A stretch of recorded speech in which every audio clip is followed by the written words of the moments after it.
Alright guys, this is LS, and this is going to be the first look at the Samsung Galaxy versus SK Telecom T1 series. I haven't watched it. Obviously I know the results, but I didn't actually watch the games live. I was extremely surprised that it was a Samsung 3-0. I actually thought SKT would just have an edge against Samsung. I thought that if SKT would have lost to either Misfits or in the semifinals, I thought Samsung would have taken the cup. Primarily just because I think that Samsung's play styles would have directly just had an advantage against the other opponents. So I was expecting them to lose, but we're going to get right into it. So the bans, Jace, Rakan, Sejuani, Kalista getting banned away by Samsung, obviously because they're on the red side. Tristana and Galio also banned as well. Samsung picks up Janna, and that's responded to with Varus and Gragas. If you guys don't know by now, by the way, this is a speed VOD review, so the timer is set to X2.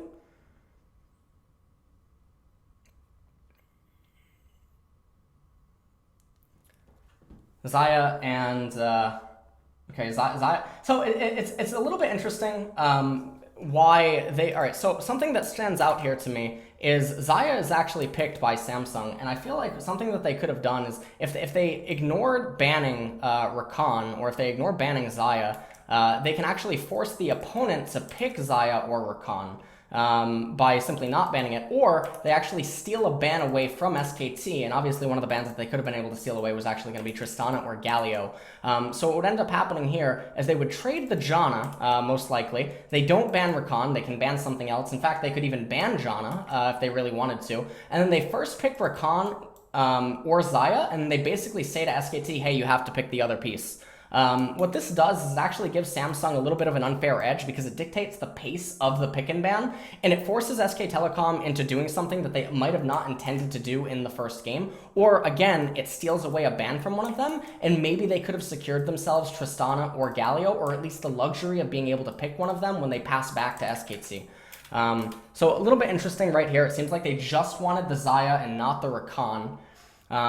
They have the Malzahar already pre-selected, and this is a champion that around August and September in high MMR solo queue on Korea server, even in mid MMR solo queue, Malzahar was becoming a pretty big pick. He was actually getting banned a lot. A lot of people were talking about him, and then there was also murmurs that he was being used a lot in scrims. I don't think that he popped up nearly as much as Worlds as I would have expected, but obviously Crown and Samsung willing to take him here. Has a lot of value against tanks. He also is one of the few champions in the game that does not slow down, and what I mean by slowing down, I mean is that they just continue to ramp up the longer that the game goes on. Also, this can be associated with the hyper carry, but I think in Malzahar's case, it's a little bit unique due to his kit and his obnoxious range and just other types of stuff that tie into him. So, in the second ban phase, we get J4 and Shen being targeted away, and then Syndra and Talia. So they're really trying to take away the champions that can be problematic for Malzahar. Remember, this isn't going to be a patch where it would likely that we would see like a Zir or something obnoxious. Syndra obviously a thorn in Malzahar's side, and then taking Talia away from Faker, also because they have counter pick last. So a little bit interesting here. Now, knowing that they already pinched the mid champion pool, I'm a little bit surprised that they didn't just go for something like Orianna here, and that way they can actually give Huni the counter pick up in top lane. So a little bit interesting by SKT with the pick bans, and it looks like Zach is actually getting locked in. I actually just did a VOD review here earlier on, and this is one of those things I was talking about. Malzahar is good against Cassiopeia later on. In the really early stages, SKT actually has enormous amounts of pressure. So one of the things here, though, is that if Peanut and Faker get match or counter ganked, they're going to have a really bad time. If Samsung Galaxy and Crown get matched or counter ganked pre-level 6, they're going to have a really bad time. At level 6, though, it comes down to mostly skill and technique and how the ganks are going to unfold and what getting matched or counter ganked ends up meaning for the mid lane matchup. Obviously, Cuvée, he's going to be able to spiral out of control if he's left unchecked, and then because of the lack of mobility on SK Telecom's team composition, this is actually a spot where Cuvé's Kennen pick is going to be quite monstrous. One of the other things here is that there's not a lot of tanks on Samsung Galaxy's team composition, and so the Varus actually has a little bit of diminishing returns. Not diminishing returns literally, but he's not as valuable of a pick as he could otherwise be if Samsung had a little bit more tanks inside of their team comp. But, okay. So anyways, I would give the edge to Samsung Galaxy here. I think that they stomped SKT in the draft here. I do think that the rakan thing is a little bit questionable, but it's not the end of the world. Wow, that stadium actually does have quite a few empty seats. It's a little bit weird. But anyways, maybe it's people are still getting there, or are those seats just not available? I don't. Wait, are those empty seats, or are those people? I can't actually even tell, but it doesn't matter. I'm not here to bother you. The seats in the stands. They look absolutely gorgeous, by the way. Perfect choice of red. Beautiful. Absolutely love it. All right, great. So we're just going to speed up into the game. Looks like both teams are going for a 5-point start.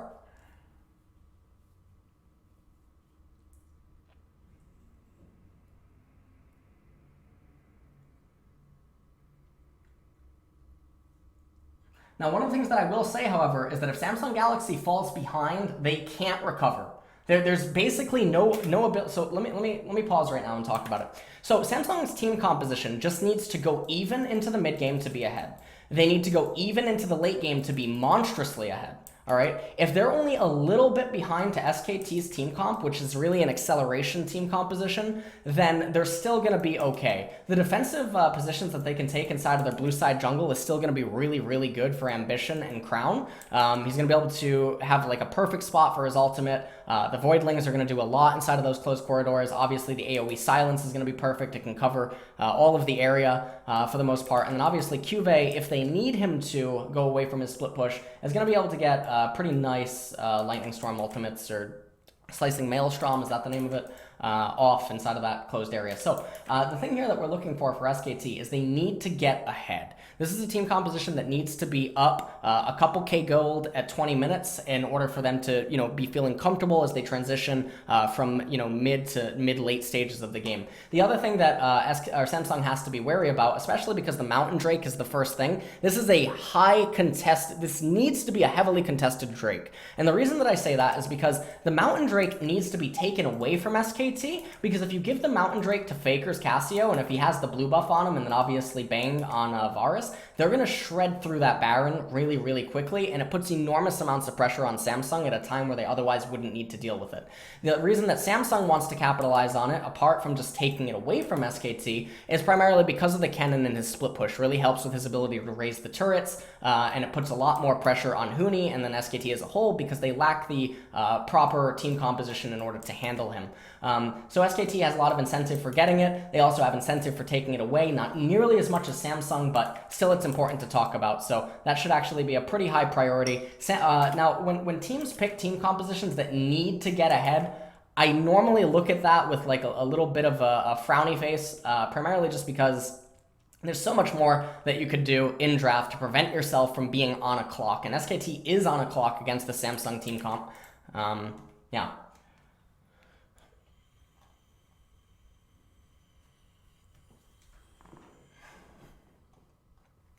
Okay, so Peanut going to be starting red.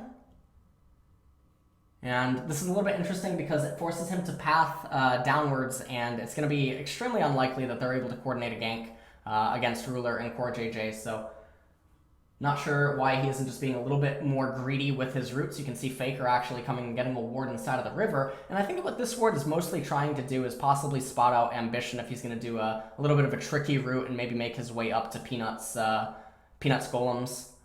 So really like what Ambition's doing right here with the dual camp clear. He comes in now. Peanut's coming into Ambition's jungle. He sees that the golems are up, and he elects to take them. And this is what I was talking about. So this is a pretty predictable route. Once Peanut starts red, a little bit unfortunate. And now you can see that Ambition coming up to top, he's going to be able to take the golems, and you can see that the ward is already placed by Huni, so they know exactly where he is. And now because of this, Peanut actually comes up into mid lane because they know that Ambition can't react to this gank. What they're looking for here isn't really to kill Crown, but they're trying to get his flash away from him so that Faker is able to have his way with him at level 6, and that Crown has to be a lot more respectful and possibly even use the Nether Grasp for a defensive purpose you know, once both mid laners are level 6, level 7, etc. And then Crown also has to be a lot more wary of Peanut ganks, you know, flash body slams, etc. in the later stages. I can't ever see seeing this really amount to a kill. I would be super surprised if this amounts to a kill. Alternatively, one of the other options that Peanut would have available to him is he could actually just go back and full clear his jungle, because he's counter jungled Ambition, and now he knows that relative to the game timer, the only route that Ambition can take, because he's spotted on top of a ward and he's counting the CS because he's not ambitious, is once Ambition recalls, he's only able to do this. And then after he does this, both teams can actually evaluate the state of bottom lane, and then you know, you can basically determine when is Ambition likely to finish clearing the Raptors, and then from there, you take that timestamp in your head, and then you factor in the movements that Ambition's likely to take to go back to his Wolves, and then ultimately his Gromp, and then you just evaluate the game state. So Peanut actually has some options available to him, and like I said, I don't ever see a way that they can actually kill Crown here. All that they're looking to try to do is possibly try to get a flash away from him, but the gank ends up actually backfiring, and Crown is actually really far ahead right now. You can see Ambition actually comes in, and they even got a summoner spell out of Faker, so Faker really far behind in mid actually after that. And now Crown's going to get a free push, and this is something that you don't want to happen against a teleport mid laner. Usually teleport versus an aggressive or a defensive summoner spell is often used to mitigate the pressure that the opponent can actually put out, and it's a means that can usually help propel you in the CS department so that you're able to get battle stats that can combat their summoner spell.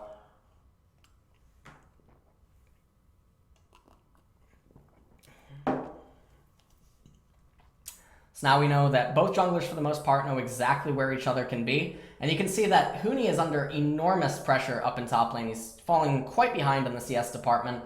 And that, you know, that's going to be a little bit expected, but the problem is that because Gnar's a champion who, in this matchup in particular, and for his team comp, is still going to want to be useful, he's not going to be as powerful as a traditional tank like Cho'Gath or Maokai if he falls behind. So even though normally Kennen lanes are expected to get ahead and you judge them and rate them by, you know, how effective was the Kennen in the lane, how much tower damage did he get, how much of a CS lead was he able to amass for himself, it's not quite the same because of the Gnar factor. It's a little bit different from a traditional tank. So Cuvée definitely really far ahead of Huni right now. You can see Peanut moving up here, spotted out on top of a ward, and then on top of that, Ambition spotted out on top of a ward. They also know exactly where a pink is, and this is exactly what Samsung needs to do. They just need to be content with scaling into the mid game. Obviously, Core JJ and Ruler getting a little bit hurt, and I don't know what Bang and Wolf are doing, playing that far up. Definitely did not have a proper ward. They get a flash out of Bang, and that's going to be very dangerous. I also really like how Ambition came down to help shove out the wave with his teammate.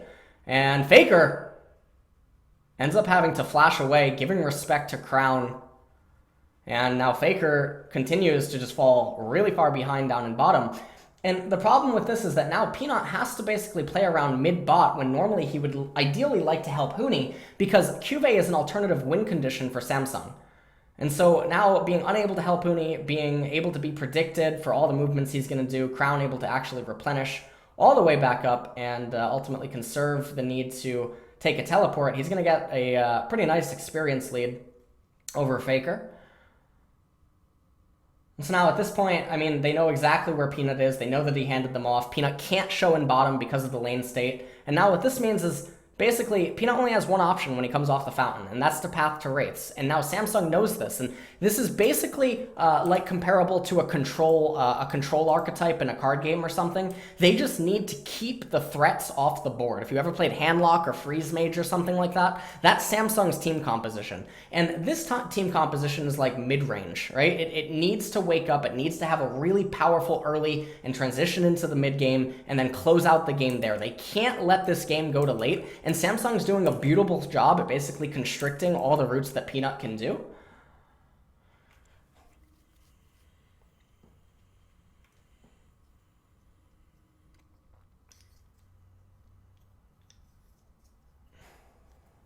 Right now, nothing really happening elsewhere on the map. Faker also going for the Roa variation of the Cassiopeia build. And this is going to help out because it makes it that much more likely that he can try to survive the Nethergrass burst. Also makes it a little bit different for how he can choose to play out the lane. Now you can see Ambition here. He's trying to get that Mountain Drake. And again, this is something that SKT ideally would not want to go over to Samsung. This dragon is so important for them. Samsung needs to roll a Cloud or an Ocean here, and they would be in a beautiful spot. So I'm waiting to see what the next Drake is. Looks like it's going to be another Mountain Drake, so that is disastrous for SKT. So the Riot looks like they're a little bit upset that SKT was able to come back in those 2 best-of-5s. So looks like they're just trying to put them out of the tournament at this point. They had enough of the SKT skins.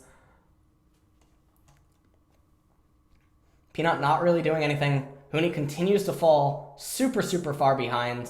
The lead that, Bang is getting over Ruler in bottom lane isn't really sizable enough. It's not going to be able to be transitioned effectively. And I'm also a little bit curious as to why Bang would go for the Ninja Tabby boots so early on, because what this means is that Samsung can, again, they can just remain content. They can stay on their tier 1 boots. And they can conserve gold that way because they're the ones that are playing defensively. They have the alternative win con inside of that Kennen. They're just going to let Kennen do whatever Kennen wants to do. And so I don't really like the stunt that Bang took inside of his itemization.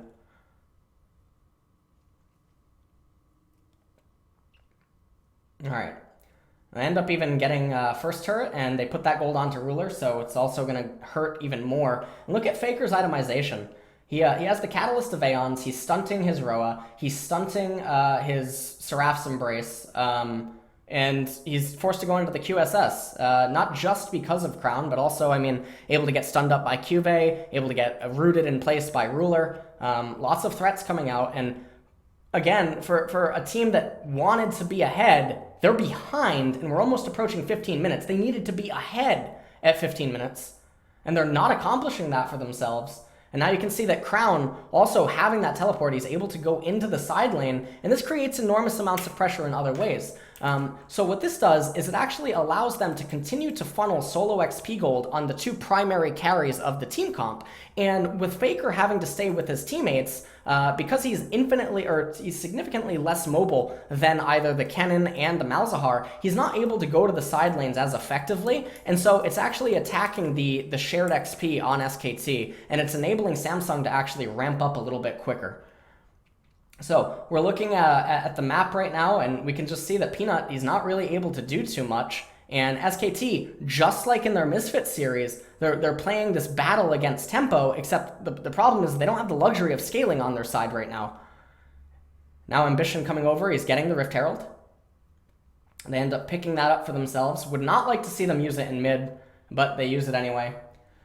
Taking down this mid tier 1 turret, it's not as important. And the reason that I say that it's not that important is because SK Telecom, they don't have enough of a reliable way to stagnate the game around this area. And even if they did, Samsung shouldn't actually care about it. This would better be utilized on a luxury turret like top tier 2, or it would be better utilized on mid tier 2 after they've taken down the mid tier 1. Because if you can actually take down the mid tier 2 and raise that really fast, it really attacks the vision of SKT, and it forces them to invest into more control wards that they don't really have the luxury of being able to invest into because they can't afford it when they're already behind.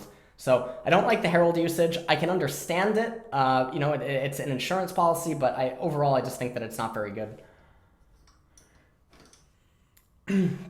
Crown also taking the golems. And here comes the next Mountain Drake in 30 seconds. And you can see that SKT, they're gonna be late to the party. Cuvée is continuing to get to just do his thing up in top lane. Huni not really able to do so much, and now he also lacks Mega Gnar for this team fight.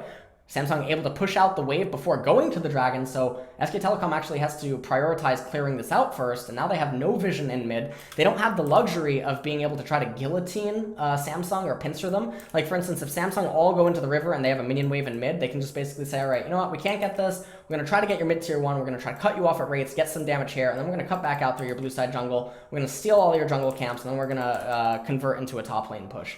But they don't have that option available to them because they don't have a minion wave. Ambition soloing the dragon even, and this is actually putting a lot more pressure on SKT, even more so because not multiple people are committing to it.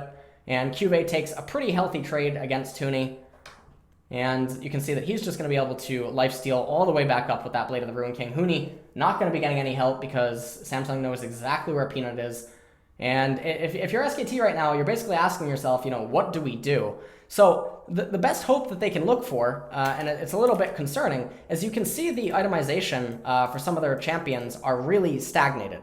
They're not approaching the mid game as quick as they would have liked. They're at 18 minutes. Faker has a QSS. He still has his cheer charging. He just got his Raj of Ages. It has the quest to complete on it. They're not in a position to fight or even siege Samsung because they don't have the firepower. So with that being said, I mean, I don't know what you can really hope for them to do. They need to pray that Samsung makes a mistake. Everything that they're doing at this point in time is reactive.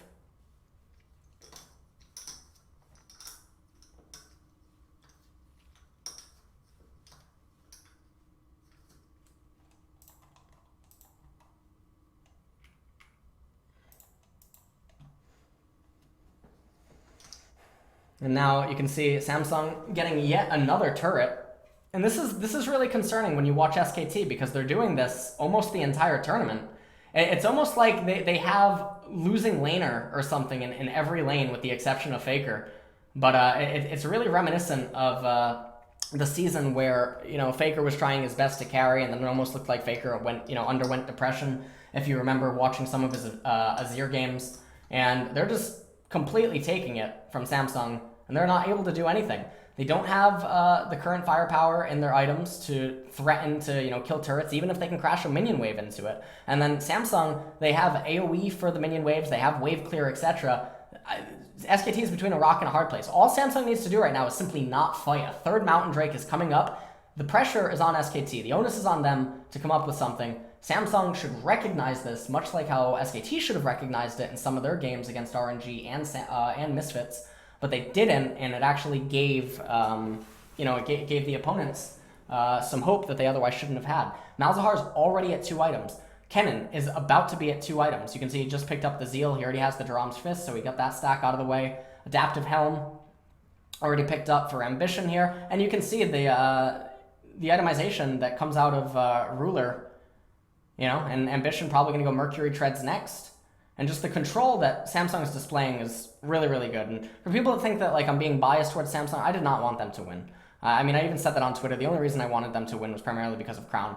But realistically, I can't see anything horrendous that they're doing right now. And you can just see that SKT looks like they're running around like a chicken with their head cut off. And here's the pressure that QA is able to dish out, where now if SKT does get an opening, right, they have to use Huni's teleport, and as long as Samsung can disengage properly, SKT are not going to be able to get the Baron. See, this is one of those things I hate, okay? They started the Baron. You don't need to go for it. It is irrelevant that you have 2 Mountain Drakes. There's no reason to do the coin flip. Get the 3rd Mountain Drake. You have the Kennen. You have the scaling inside of your team comp. Just take it a little bit slow. This is the World Championship. It's the final series. You just need to play it as safe as possible. Doesn't matter how you win, it's that you win. Which is why I can't understand why people flame HBox in Super Smash Brothers. The win's all that matters. It doesn't matter how it's achieved. Why? Just why? Just why? This is the only thing SKT could have hoped to do. But you can see that even still, it just doesn't matter. They don't have the leads that they needed in order to take a fight. They needed to be ahead of Samsung Galaxy, and they're not ahead. They're behind a scaling team composition.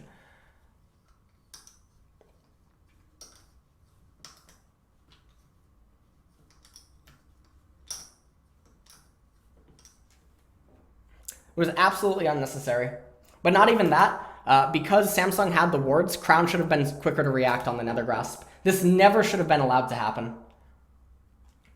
So really poor execution by Samsung right there. Ends up not mattering, but that's not the point. The safer play, and the play that they should probably always take, is just to take the Mountain Drake. They can do the same exact play in the future. Just guarantee that insurance policy. You know, Ocean Drake ends up being the next RNG, the RNG role, perfect for Samsung, because now they can actually neglect capturing that dragon. They can basically just say, look, we're not going to give you, the team fighting, you know, the scrappy team composition, the ability to even entertain an Elder Dragon capture. We're not even going to do it. So, I really like what they're doing. I actually don't know. If Ocean Drake comes up before 29 minutes, if they can burst it down, I wasn't looking at the game timer when the last mountain went down. But if it would be able to be burst before 29 minutes, then they should do that so that another dragon spawns and then it delays the Elder Drake even further. Please, mods, ban racism in the chat. We don't allow that here.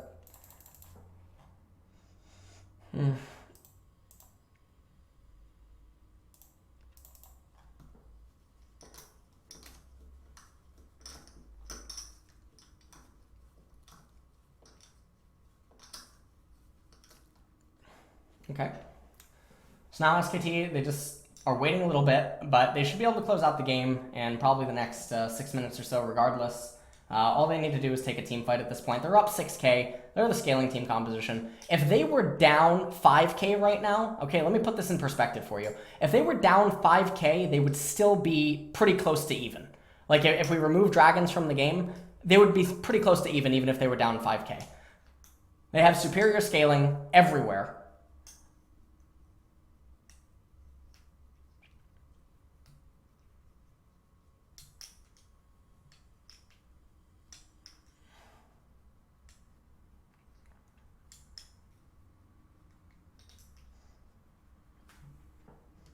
Finally, Seraph's Embrace is also out.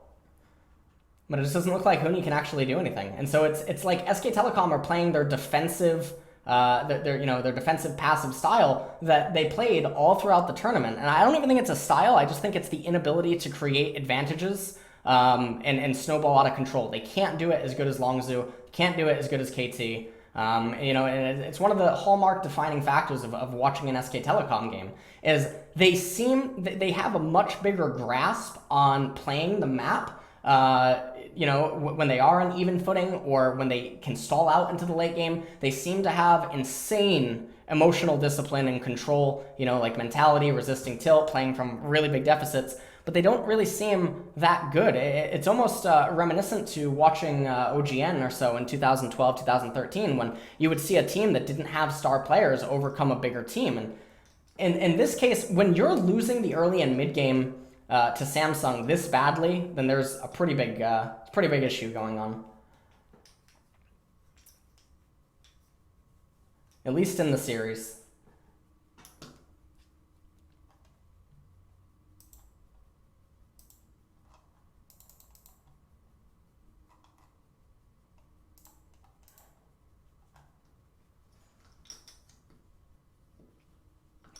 Cuvée even managing to steal the blue away. Another Baron is up. This time, SKT not even going to be able to get it. Triple Mountain Drake's a little bit too strong, so this should probably be the Doomsday push.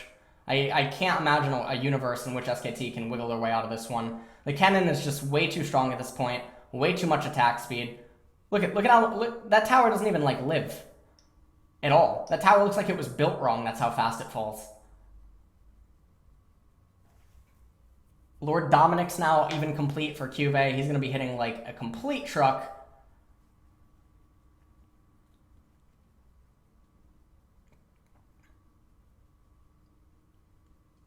He can't quite get on the tower yet. Don't like the execution that Samsung is doing, but they get into the turret anyway. So basically, the reason that I say this is there's really no reason because you still have quite a long time left on Baron. There's no reason to not manipulate this wave in a way that you can make use of it and then still do the push in mid and then go up and tap it and then make use of it again. And then because the lanes aren't pulsating at the same time, you can just basically bounce between. A little bit of a misplay on a macro level by Samsung.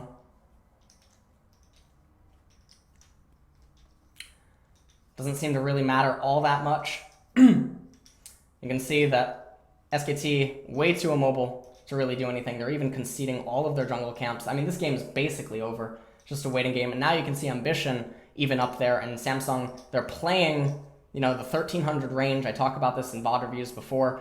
All they have to do is not let SKT fight them. They just have to play at champion sight range and constantly keep manipulating the waves. And there is nothing Samsung can do. This is the type of guerrilla warfare that you use to end games from turtle comps or people that are trying to turtle. Look at this. Look at how much effort they have to commit, and it doesn't even matter. That almost looks like Marin, when he did the 1-on-2 with Kennen. And that just has to be a very depressing feeling to know that you can commit 2 people to a champ and he'll still almost 1v2 you. Don't like the capture of the Ocean Drake, although maybe Samsung's thinking at this point, look, we have absolute control. Let's just try to get the Elder in the event that we need it. But in the same sense, I mean, you shouldn't need the Elder. And one of my thought processes on this is, if you're capable of winning games at 35 minutes here, okay, where you don't have triple mountain, all right, if we propose the question to Samsung, you're capable of winning at least 50% of the games at 35 minutes, no mountains, on even footing, right? Which now means that you have this abnormally large lead, which means that your 50% shouldn't even matter. You should be able to close these games 99% of the time, right? So then why add a variable or a component that the opponent can make use of? Yes, you can make use of it too, right? But if an Elder never spawns, you can't make use of it. SKT can't make use of it. If an Elder spawns, you can make use of it 99% of the time, but now you're giving them a stat, you're giving them a chance, you know? So this is like the Jim Carrey meme, so you say there's a chance. There's no reason to do this. 406 CS, 35 minutes.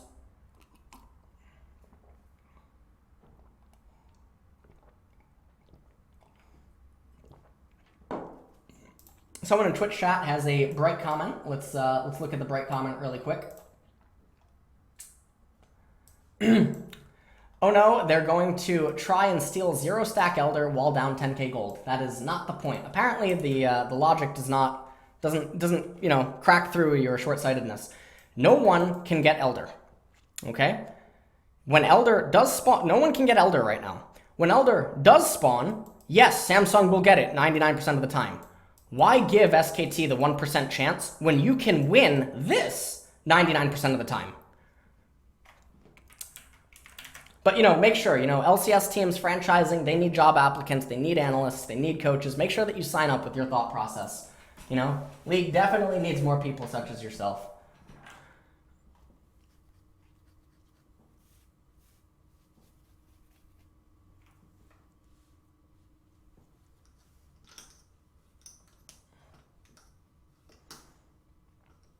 And this is it. So this should be the split push that ends the game. You can see SK Telecom, they're really desperate.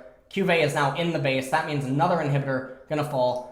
Don't like the engage from Ambition, but it doesn't even matter because they're so far ahead. But again, like, think about it from the perspective, this is you got one shot to win this. You know, this is the finals of the 2017 World Championship. There's no reason not to just take the absolute safest measures when you're already 99% sure. It looks really juicy to, you know, just take the fight, jump in, go for it, etc. You don't have to do that. You can play with variables that SK Telecom can't control. Faker ends up going down, and that's going to end up being the end of the game anyway. It's a really minor nitty-gritty pick on, you know, just the engagement thing, but I mean, we can even look at, is it okay? I'll do that really quick. We're not really getting the full picture. You know, like, Cuvée already busted in. This is basically, it is okay, but you do have the option of just simply not doing this in case something goes awry, because you're guaranteed the inhibitor. You're guaranteed that, well, you're not guaranteed the next Baron, but you're going to get the second inhibitor. These super minions coming up mid. You can dance a little bit longer, and then you can bring Cuvée into the equation if you need him, or you can have him start threatening the Nexus turrets, and this is something SKT can't react to.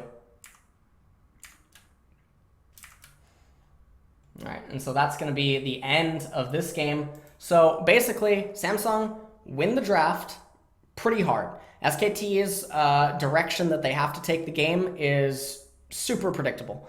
Don't like how SKT drafted in some senses. I understand the Cassiopeia because you do have the ability to snowball out of control. And I think that in that sense, you know, if Faker's feeling more confident, you know, in the mid lane matchup against Crown than Crown would be in the Mal's versus Cassio, Faker can really just, he can make he can bust the mid lane wide open. SKT tried to do their same, you know, slow stall type thing, but I don't think it's a stylistic thing. I just think that they're incapable of accruing and creating opportunities for themselves in which they can secure advantages consistently enough, you know, similar to Longzhu or similar to KT. And, you know, that's even worse when you're going up against Samsung, who, you know, they're known for slow, calculated mid and late games, etc., which SKT are known for as well, but still, that's a lot more of a close matchup, and it's a little bit more volatile when you're playing against a team that is known for sort of having your style, except for them, it actually is a style, and for you, it's just because you can't do the other thing, you know, so it seems. So that's it for that. Now we're going to go into the second game. All right.